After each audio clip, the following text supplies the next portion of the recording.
You should pod without rhythm, otherwise you'll attract the worm. Gentlemen, let's broaden our minds. Are they in the proper approach pattern for today? Negative.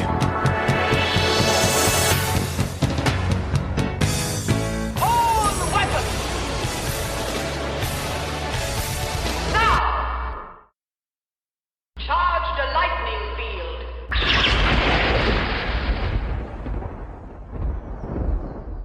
The Lai-Zi, or Li Zhu, was a Taoist text written in the 5th century BCE by Lai Yuko. In it is a tale from many years before of an encounter between King Mu of Zhao and a mechanical engineer known as Yan Shi, referred to as an artificer. He proudly presented the king with a very realistic and detailed life-sized human-shaped figure of his own crafting. To quote from the text, "The king stared at the figure in astonishment. It walked with rapid strides, moving its head up and down so that anyone would have taken it for a live human being. The artificer touched its chin, and it began singing perfectly in tune. He touched its hand, and it began posturing, keeping perfect time. As the performance was drawing to an end, the automaton winked its eye and made advances to the ladies in attendance, whereupon the king became incensed and would have had Yan Shi executed on the spot, had not the latter, in mortal fear, instantly taken the robot to pieces to let him see what it really was. And indeed, it turned out to be only a construction of leather, wood, glue, and lacquer, variously colored white, black, red, and blue. Examining it closely, the king found all of the internal organs complete: liver, gall, heart, lungs, spleen, kidneys, stomach, and intestines. And over these again, muscles, bones, and limbs with their joints, skin, teeth, and hair, all of them artificial. The king tried the effect of taking away the heart and found that the mouth could no longer speak. He took away the liver, and the eyes could no longer see. He took away the kidneys, and the legs lost their power of locomotion. The king was delighted." Welcome to Dispatch Ajax. I am Skip. I'm Jake. That's right. Today we're going to talk about something that you, I think, will contribute well to. Me as in the co-host or the audience? Oh, good question. You, Jake. Oh, okay. Jake, the person, which is also something to keep in mind when we're talking about this. So, in Greek mythology, Talos was a giant made of bronze who acted as guardian for the island of Crete. He would throw boulders at ships of invaders and would complete 3 circuits around the island's perimeter daily. According to the Greek compilation of myths, Bibliothèque, Hephaestus forged Talos with the aid of a cyclops and presented the great automaton as gift to Minos.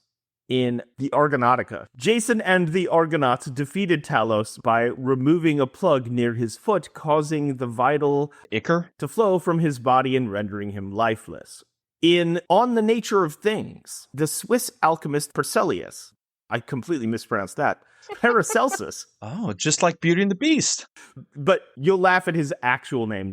The Swiss alchemist Paracelsus, whose full name is Philippus Areolus Theophrastus Bombastus von Hohenheim. Oh, my lord.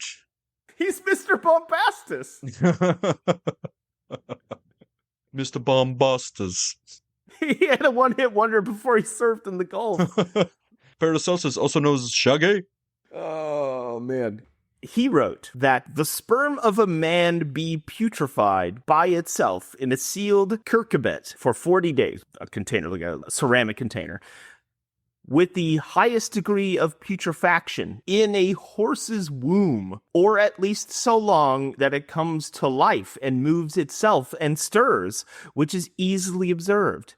After this time, it will look somewhat like a man, but transparent without a body. I don't know how that works. What? This is all ancient Greek, so I don't know. It's Greek to me. If, after this, it be fed wisely with the arcanum of human blood, and be nourished for up to 40 weeks, and be kept in the even heat of the horse's womb, or a tauntaun, I guess. A living human child grows therefrom, with all its members like any other child, which is born of a woman, but much smaller, which I do believe we call a homunculus. Huh. You want to talk about a rabbit hole? You're in the horse hole right now. It's warm. I thought it smelled bad on the outside. Golem making is explained in the writings of Eleazar ben Judah of Worms, Worms. All right. That dude rules. Yeah, in the early 13th century. During the Middle Ages, it was believed that the animation of a golem could be achieved by insertion of a piece of paper with any of God's names on it into the mouth of a clay figure. In History of English Kings, which we talked about in our Excalibur episode, there was told tale of a brazen head, one of many in myth, in a passage where he collects various rumors surrounding the polymath Pope Sylvester II, one of my favorite Looney Tunes, who was said to have traveled to Al-Andalus and stole a tome of secret knowledge, where he was only able to escape through the assistance of a demon, which is kind of crazy for a pope.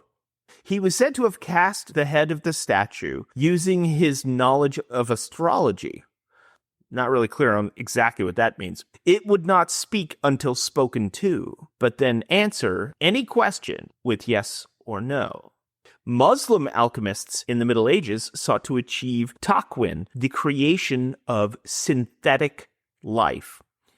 In Faust, the second part of the tragedy by Johann Wolfgang von Goethe, an alchemically fabricated homunculus destined to live forever in the flask in which it was made endeavors to be born into a full human body. Upon the initiation of this transformation, however, the flask shatters and the homunculus dies.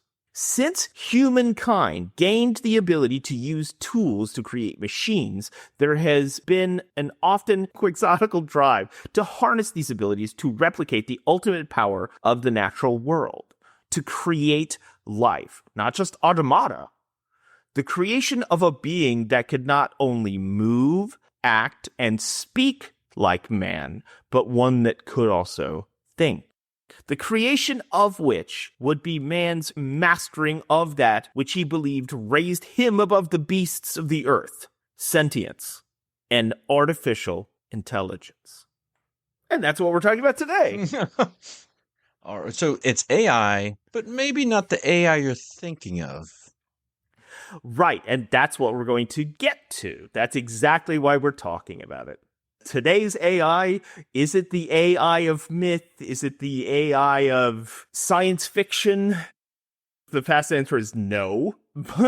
But is it far off from that? Maybe no. And that's what we're going to talk about. And like I said, you as a philosophy and religion major, feel free to interject at any time. Okay. I'm sure you have thoughts.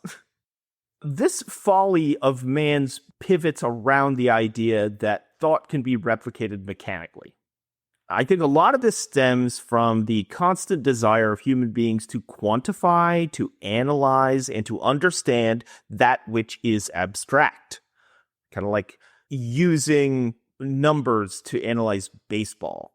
These are well, not in baseball's case, but these are metaphysical or intangible, and putting them into tangible terms. That, in and of itself, isn't a failing or a flaw.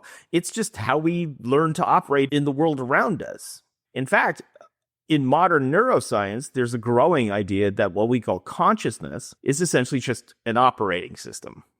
But we'll come back to that.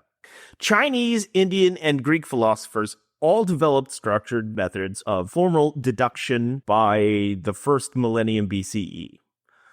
Their ideas were developed over centuries by philosophers and mathematicians and alchemists alike, such as Aristotle, who gave a formal analysis called syllogism, Euclid, whose work Elements was a model of formal reasoning, and Al-Khwarizmi developed algebra, and his name led to the word algorithm. And European scholastic philosophers such as William of Ockham and Duns Scotus, which strangely was actually still the acronym Supreme Court of the United States. It was ahead of its time. It was fortuitous. Everyone was confused but panned out. Spanish philosopher Roman Lull developed several logical machines devoted to the production of knowledge. He described these machines as mechanical entities that could combine basic and undeniable truths by simple logical operations. This has been an obsession of ours, basically, since we've had the ability to think and reason and ask questions. If we can use tools to create things, why can't we create things that nature creates? It's been kind of the study of mathematical logic provided the essential breakthrough that made artificial intelligence seem plausible. Russell and Whitehead presented a formal treatment of the foundation of mathematics in their work, the Principia Mathematica, in 1913, which was kind of a big deal.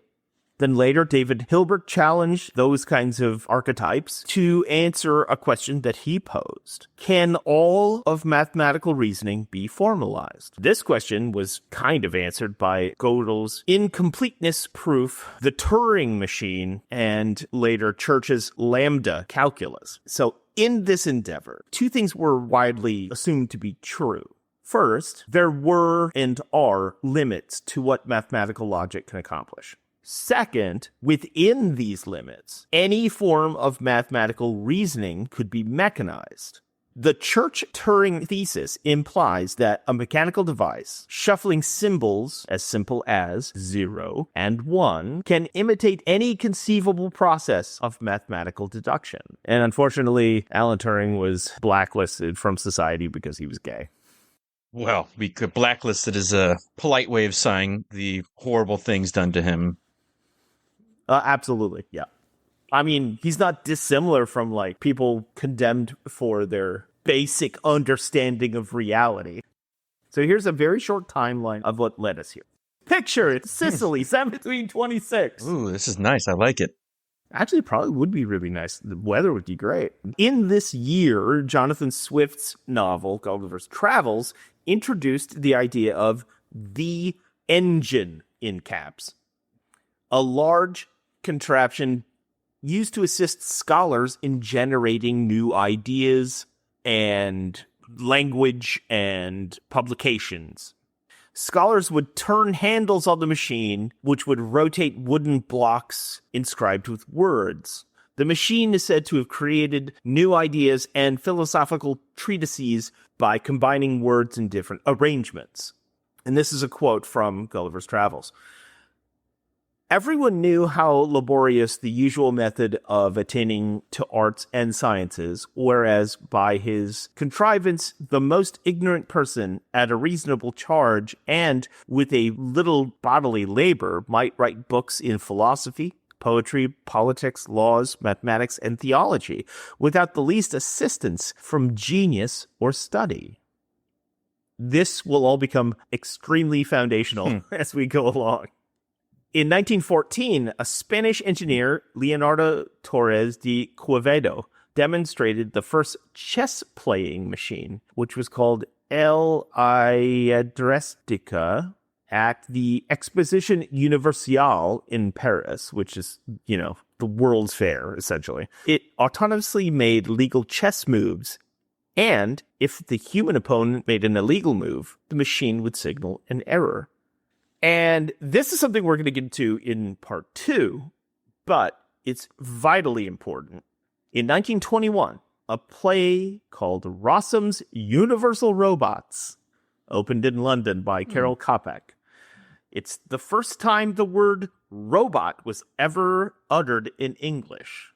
See, in Czech, the word robota is associated with forced labor, specifically by peasants in a feudal system. The term robot quickly gained international recognition and came into our lexicon after the play's success, and then became the standard term for any mechanical being or artificial being created to perform tasks for people, which is not to say android. That's a different topic that I'll get into at a different point.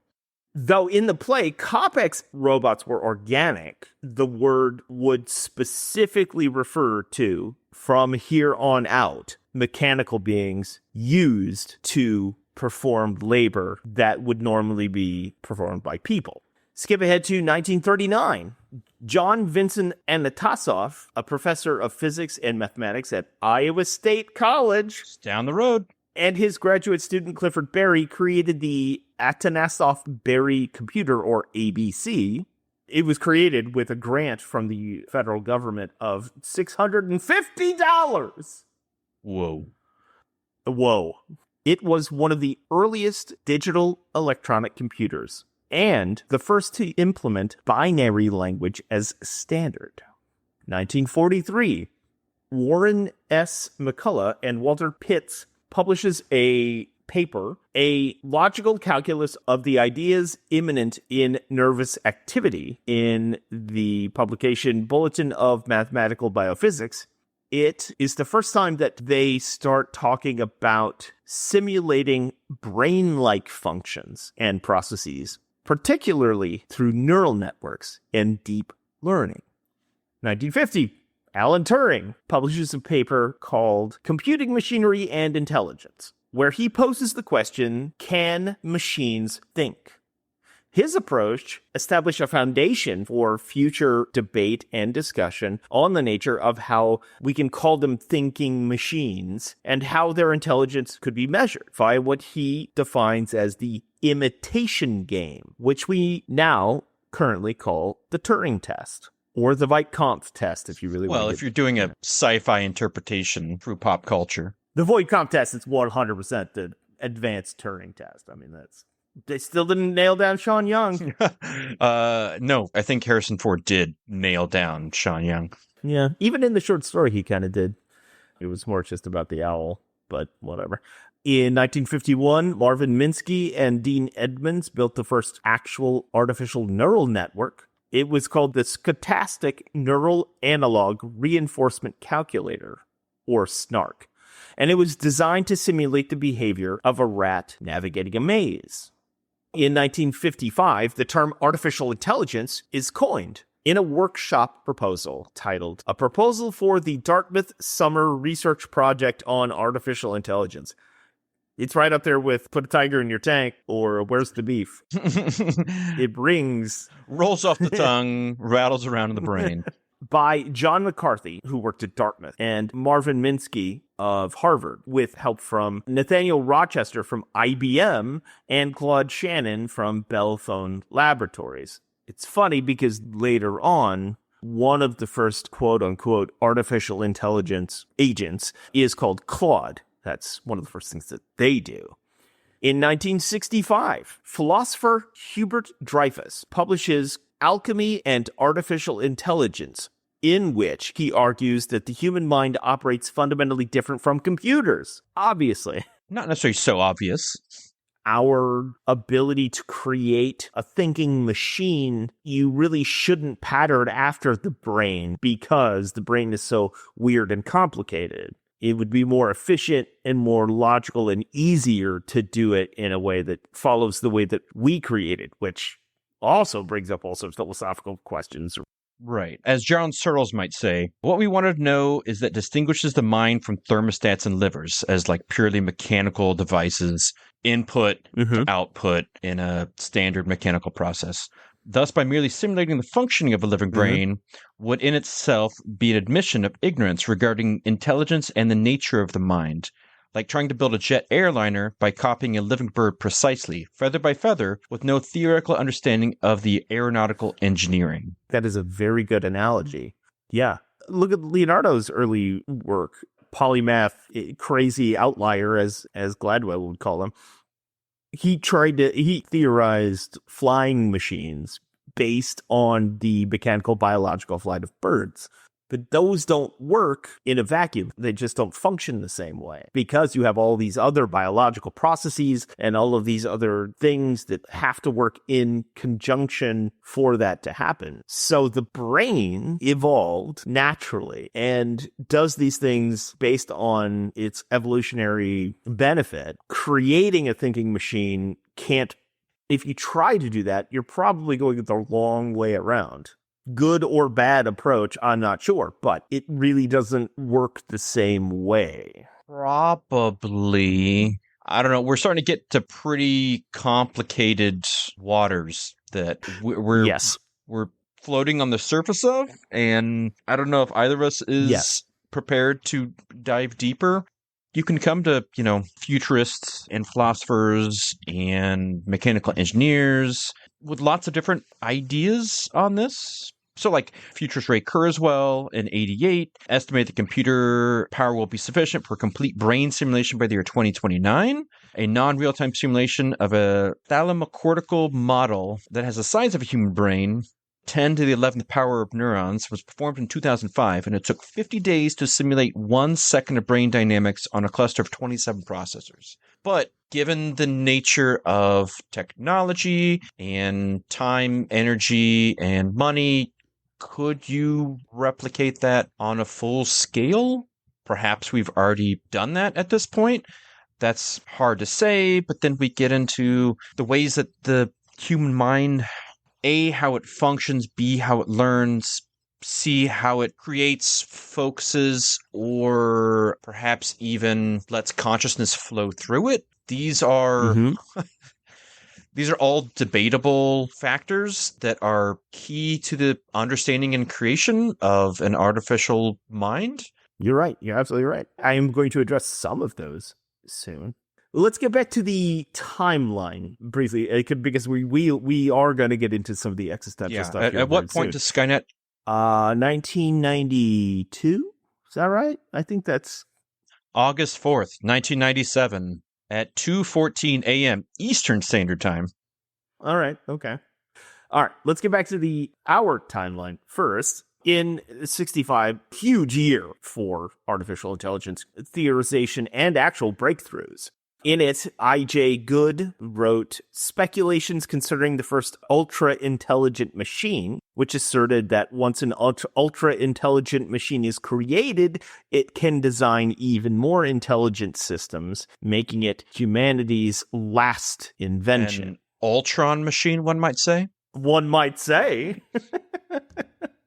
That, to quote Oasis, that some might say. Hey, machine, don't look back in anger. They're standing on the shoulders of giants as we speak. In that year, still, Joseph Weizenbaum developed ELIZA, a program that mimicked human conversation by responding to typed input in natural language.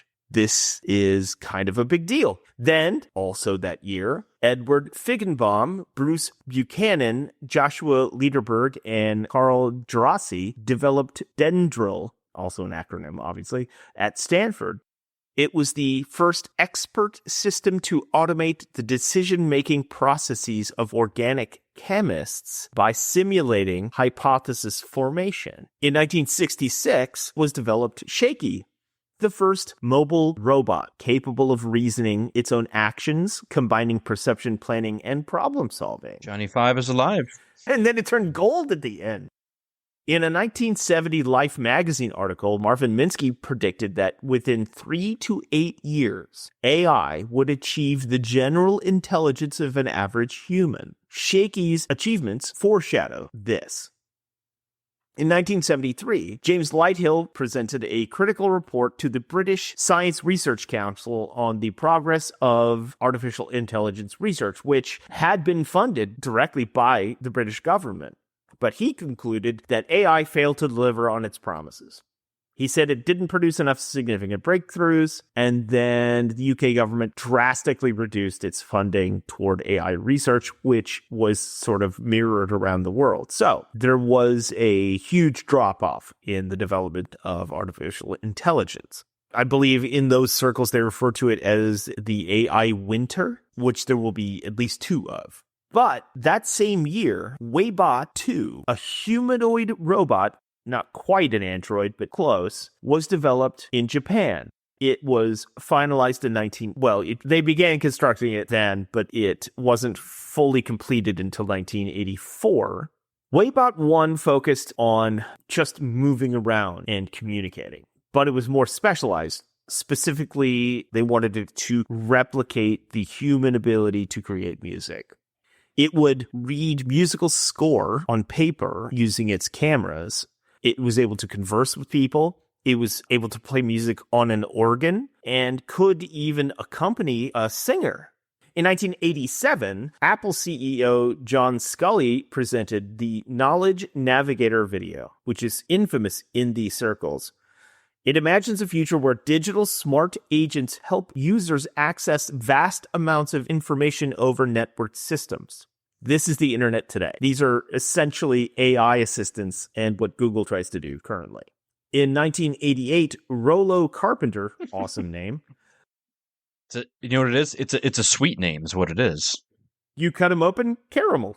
He developed Jabberwocky, an early chatbot designed to simulate human-like conversations. This was one of the first attempts to create AI that mimicked spontaneous human conversation through interaction. Skip ahead to 1993. Science fiction author and mathematician Werner Vinge, awesome name. Once again, this is going to be the greatest names we've ever encountered through this entire thing.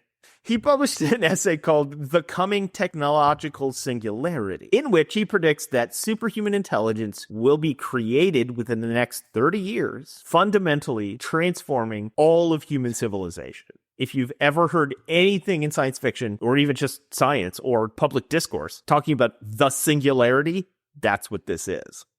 Its creation will lead to the merging of all technology and human intelligence into one giant super intelligence, if I remember right.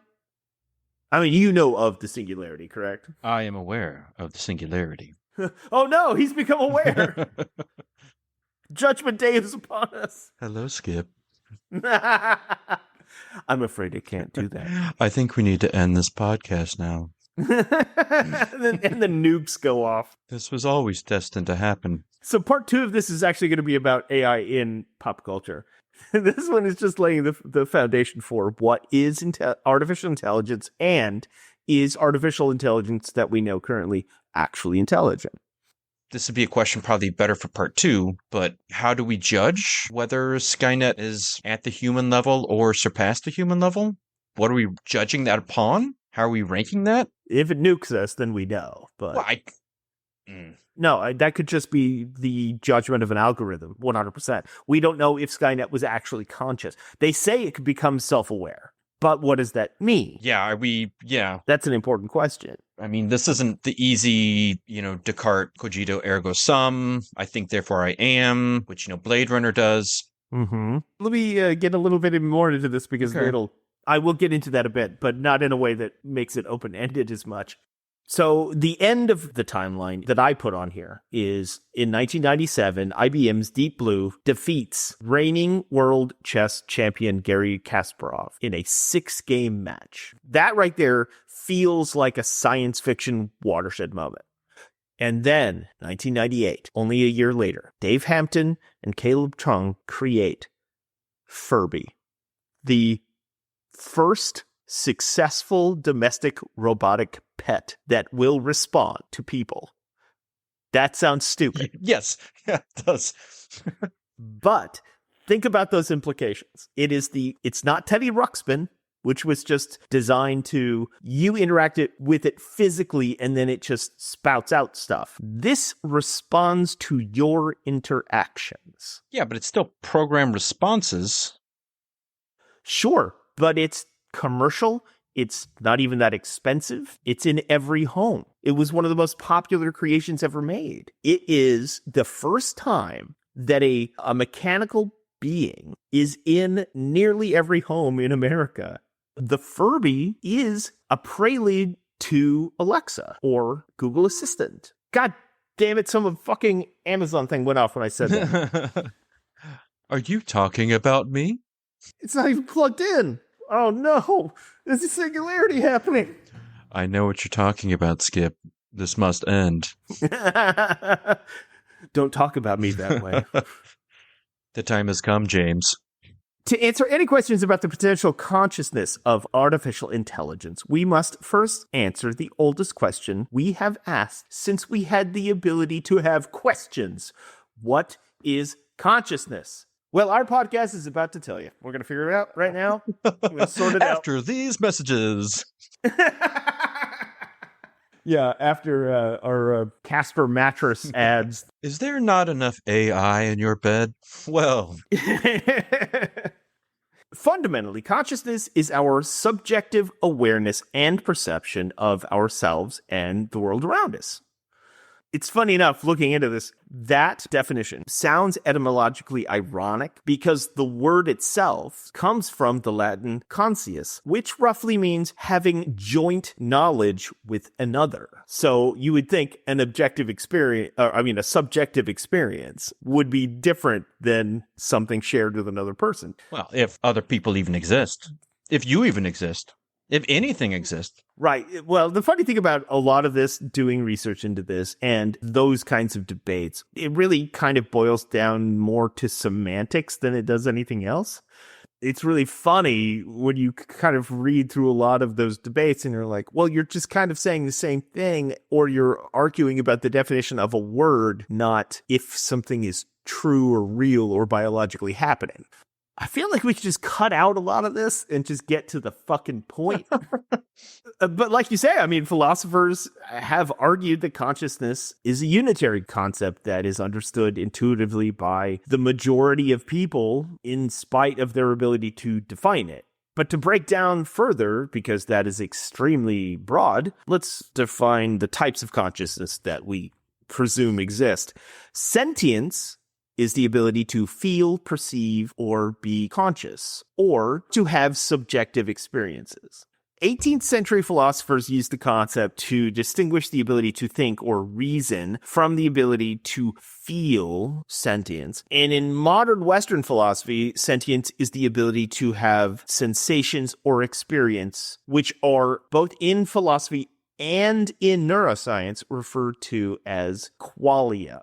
Awareness is defined as a human or an animal's perception and cognitive reaction to a condition or event, reacting to the world around you.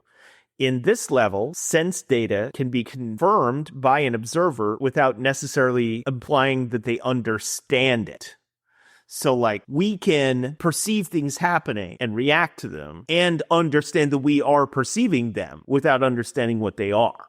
Like, we think the moon is a god or whatever because we see it, we can perceive it, we know its impacts on the world around us, but we can't, as a primitive human, understand what it means or why it's doing it or how it's doing it. More simply put, awareness is mainly the physical act of perceiving, while sentience is the subjective way of actually being affected, and both of those things equal consciousness.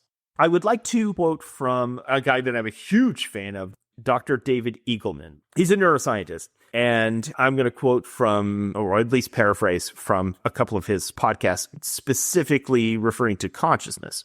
Consider this. What is the difference between your brain and your laptop? Your brain is shuttling signals around, and so is your laptop, but presumably your computer doesn't feel anything. It's just running algorithms. One thing to note when we're tackling this question is that consciousness seems to have evolved because it is useful. Consciousness is like a high-level operating system. Back in the day, you'd program computers directly with punch cards or in a machine language.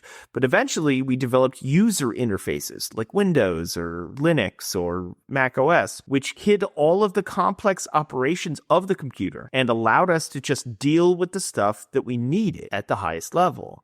I just want to move this thing here, send this in email, or drop this picture. And that's essentially what consciousness seems to be. It's our way for us to just have the highest level picture of what's going on. How do you get some magical high level property from simple low level parts? Because we're just, and this is just me saying this, I mean, we're just blood and water and salt. And how do we get consciousness from that? Eagleman says the first thing to understand is the concept of emergent property. To understand consciousness, we may need to think not in terms of the pieces and parts of the brain, instead in terms of how they all interact with each other. Get enough of these basic organic parts together, interacting the right way, and the mind emerges.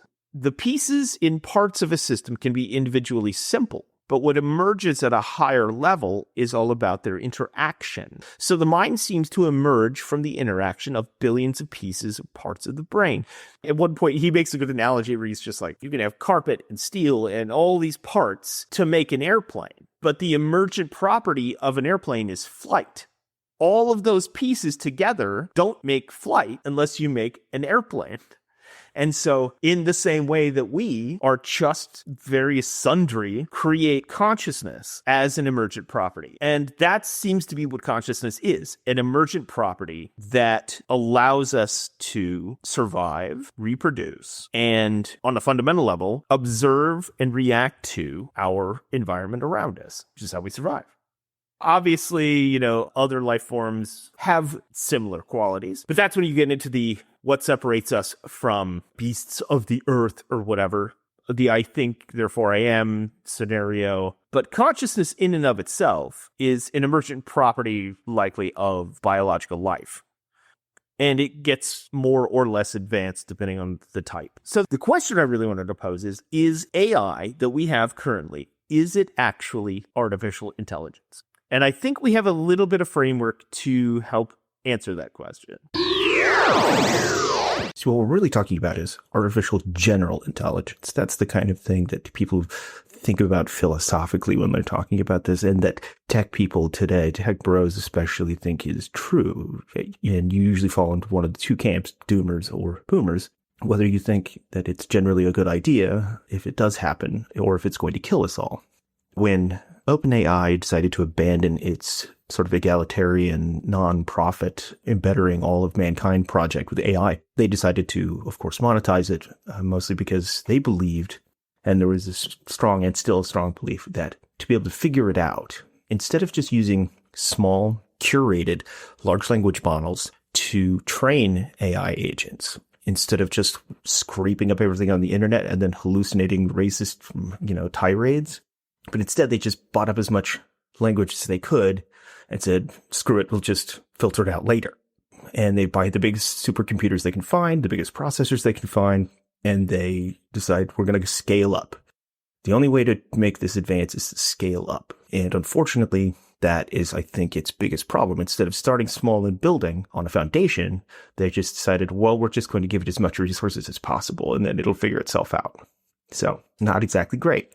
Sam Altman from OpenAI, formerly of Y Combinator and a few other places, has been one of the driving forces behind this. And one of the biggest problems is they're now running out of scale. They're realizing that the scaling up paradigm doesn't work. It doesn't have these wild, amazing gains, these leaps in progress technologically as it did. It's sort of reached its ability to benefit. And we're seeing the limitations of it now after they've put it in everything and they've tried to incorporate it into everything. And these models, they've gotten better and better and better at making people think they're communicating because they speak more fluently than they did before. They seem to respond better, but it's really just sort of aesthetic more than it is actual understanding. I mean, it's very likely we're not going to get to artificial general intelligence anytime soon. In a survey that I read, cited a bunch of AI researchers, actual AI researchers that were polled, and 75% of them believe we still do not have the techniques for artificial general intelligence. In 2022, a Google software engineer named Blake Lemoine was suspended, eventually fired, after he argued that artificial intelligent chatbots that Google had developed were sentient. Do you remember this? Mm-hmm. That was the public narrative. It seems like a weird reactionary form of anthropomorphism that we all kind of laugh at. The 4chan Reddit brain thinking that leads to like misinformation cults like QAnon and what have you, which we all just kind of assumed was true. Digging into it more, though, his statement was arguably more on par with some interpretations of consciousness than we kind of give him credit for. Specifically, Lemoine, he subscribes to what is referred to as functionalism. And once again, I'm paraphrasing the Stanford Encyclopedia of Philosophy. Functionalism is the doctrine that maintains that what makes something a mental state of a particular type does not depend on its internal state, but rather on the way it functions or the role it plays in the cognitive system of which it is a part. That is, Functionalist theories take the identity of a mental state to be determined by its causal relations to sensory stimulations or other mental states or behavior. So, he wasn't wrong when he said that in those definitions. Now, is what he thinks is sentience actually sentience? I don't know. That's a tough question. Not really sure.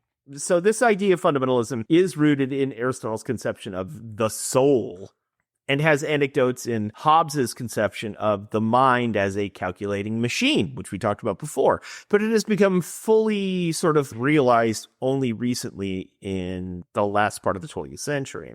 For example, a functionalist theory may characterize pain as the state that tends to be caused by bodily injury, to produce the belief that something is wrong with the body and the desire to be out of that state, to produce anxiety, and in the absence of any stronger conflicting desires, to cause wincing or moaning or crying. According to this theory, all and only creatures with internal states that can meet this condition of fundamentalism or play this role are capable of being in pain.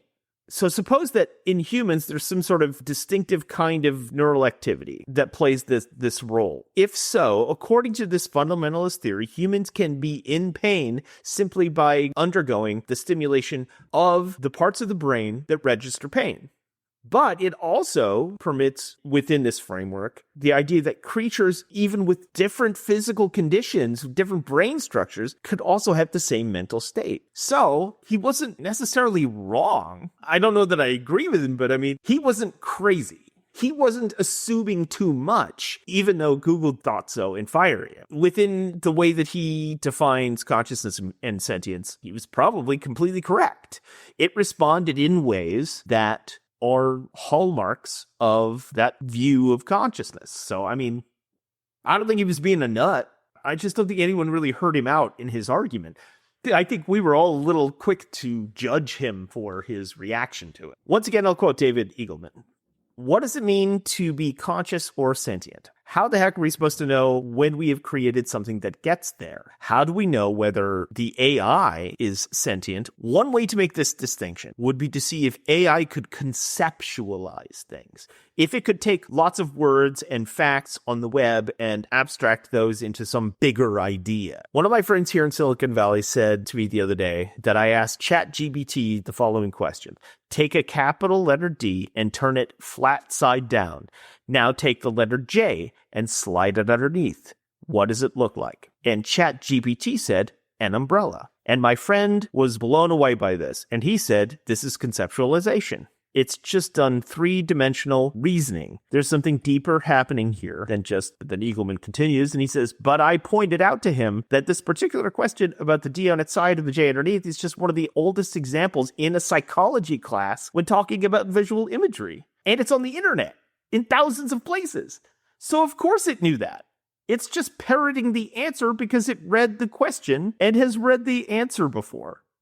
So it's not always easy to determine what's going on for these models in terms of whether some human somewhere has discussed this at some point and written down the answer. If any human has discussed this question before, has conceptualized something, and then ChatGPT found it and mimicked that. But that is not conceptualization. So, in conclusion, I do not think current AI is actually intelligent. I think it's a regurgitation of things. Its only base of knowledge comes from that which has come before. Its algorithms allow it to do certain computations to put them together. That is not original thought. We're not talking about the movie Her, which we will talk about next time. It's just algorithmic responses to human input. Right? Do you agree or disagree? Well, as you've been talking, I'm looking at a whole lot of other things, trying to process and conceptualize a variety of things. I think there are some fundamental questions about the tact that you took to connotate consciousness. I think there's a lot in philosophy about the dual nature of mind and body that we're just kind of kind of just skipping over. These are fundamental questions about, theistic ideas of life and consciousness that we've completely glossed over. There's a distinctly materialistic nature to most of your arguments here. There is a complete dismissal of any non-localized consciousness. There's a lot that is underpinning your frame of reference. And to delve into those other elements, I think would take to do it properly, due amount of research and dialogue between the different schools of thought over the past 500 years. Which is why I had to spring this on you. But it's I felt kind of like on the back foot, as I'm like reading through all the different schools of dualistic thought over the over the centuries, the explanations of consciousness of AI. At what point? Because you've put a fine point on your belief that the current nature of artificial intelligence as it exists in tangible form is a simple algorithmic regurgitation of our own knowledge and points of view. Thus, it is not separate. It is not unique. It is just a manicured pattern of current thoughts and processes. But what is the Turing point for you? I think that is a larger debate within philosophy itself. I don't know. I think one thing that really stuck out with the individual we talked about before that you spoke about, who had felt that AI had become conscious, that part of it, in the way they even said that he felt AI was conscious. Blake Lemoine. There was an empathetic connection with the machine that he was having a dialogue with.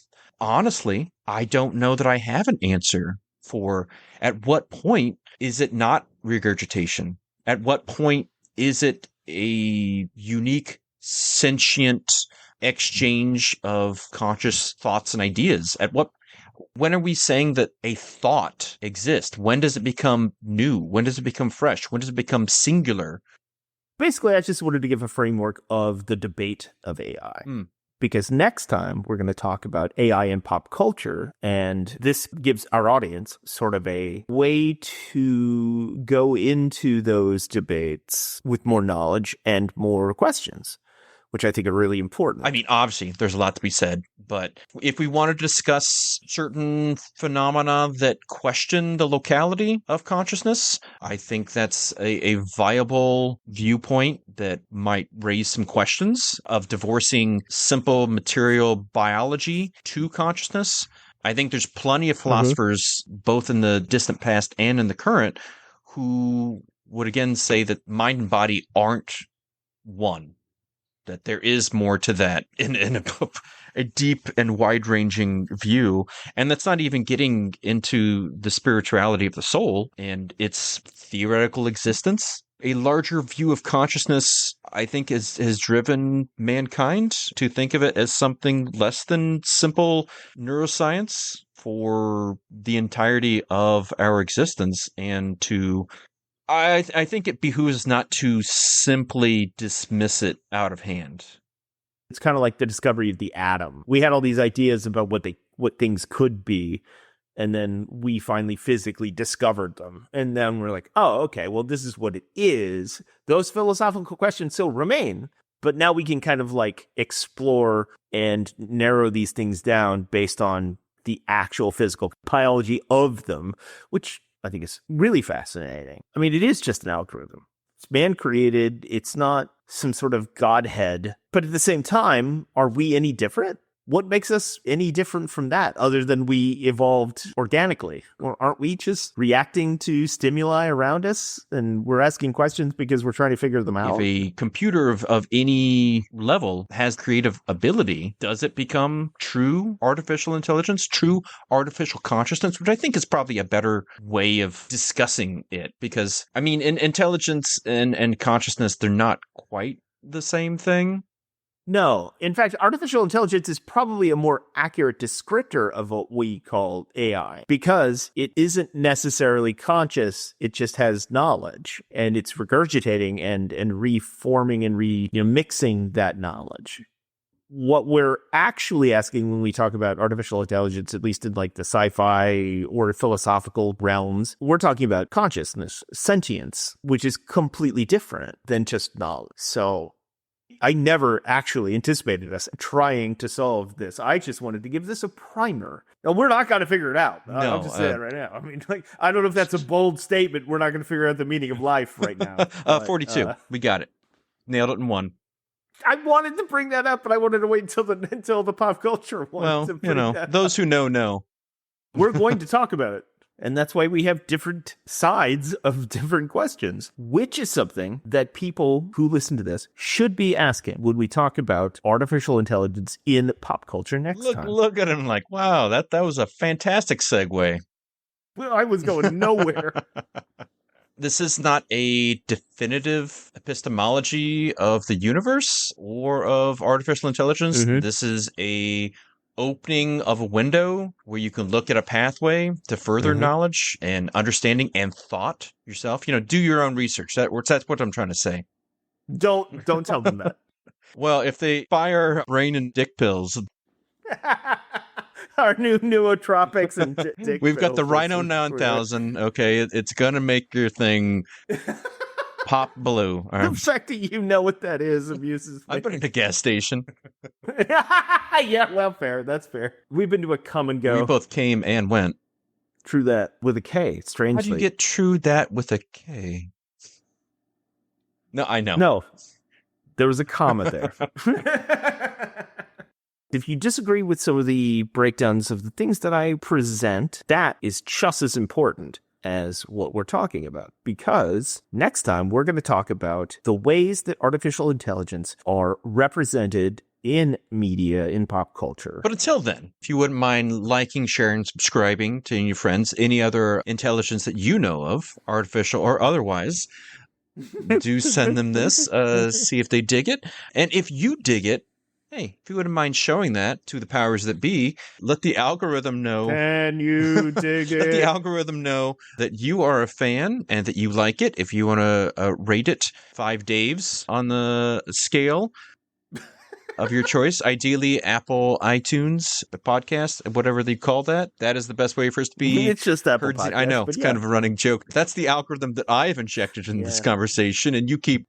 That is our algorithm. That's your response. Which one is the chatbot? That's the real question. I pod, therefore I am.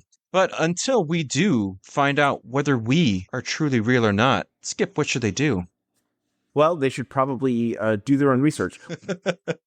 Make sure that you've cleaned up after yourselves to some sort of reasonable degree. Make sure that you pay your bar staff, tip your wait staff, your KJs and podcasters and what have you. Make sure you support your local comic shops and retailers. And from Dispatch Ajax, we would like to say, Godspeed, fair wizards. There's no use for this conversation any longer. Goodbye. Please, go away.